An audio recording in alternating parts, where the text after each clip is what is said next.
हाय, मी रेश्मा आणि तुमचं स्वागत आहे माझ्या व्हिडिओमध्ये. आणि आम्ही निघालो आहोत आमच्या गावीच म्हणजेच कोकणला जायला. आणि तुम्ही पाहू शकता किती लाईन लागली आहे. मला तर कळतच नाही की अख्खा ठाणा आहे ना, गणपती शिमगा यावेळेस ना रिकामाच होऊन जातो. आणि ही आहेत माझ्या जोडीला माझे मिस्टर दळवी. आणि आम्ही निघालो आहोत कोकणात.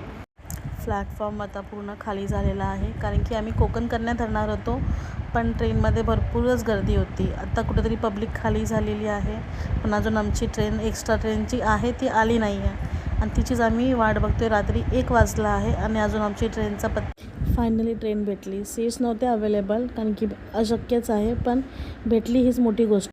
सकाळचे वाजले आहेत 5:30 आणि आता आम्ही आलो आहोत चिपळूणमध्ये भरपूर गारवा आहे. खरंच इथं इतकी थंडी वाजते ना की हातपाय कुडकुडायला लागलेत माझे. तर आता आम्ही आलो आहोत चिपळूण बस डेपोवर कारण की इथून आम्हाला बस भेटेल, पण अजून बसचा काही पत्ता नाही आहे.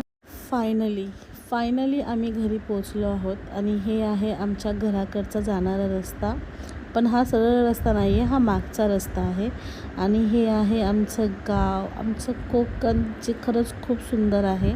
आणि हे आहे माझं घर आणि समोर उभ्या आहेत आमच्या आईसाहेब. तुम्ही बघू शकता, हीच ती जागा जिथे खरंच स्वर्ग भेटतो कारण की इतका आनंद आहे ना इथे, शांतता, मस्त वाटतं. तुम्ही बघू शकता. आणि हे आहे माझं सुंदरसं घर. छोटंसं आहे, पण खरंच या घरात जे आनंद मिळतं ते कधीच कुठे भेटणार नाही आणि खरंच खूप मस्त वाटतं. आणि हा माझा किचन आहे.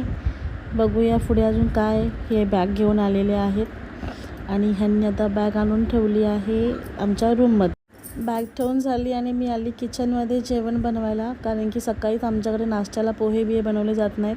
सकाळीच भाकरी भाजी बनवली जाते जेणेकरून सगळ्यांचं पोट भरपूर भरलं जाईल. चला मग आता हा व्हिडिओ इथे स्टॉप करूया कारण की आता मी पुढची कामं करून घेते. आणि हे आमची मागची पडवी साईट आहे. तुम्हाला माझं घर कसं वाटलं हे नक्कीच मला सांगा आणि लाईक शेअर आणि सबस्क्राईब करायला विसरू नका.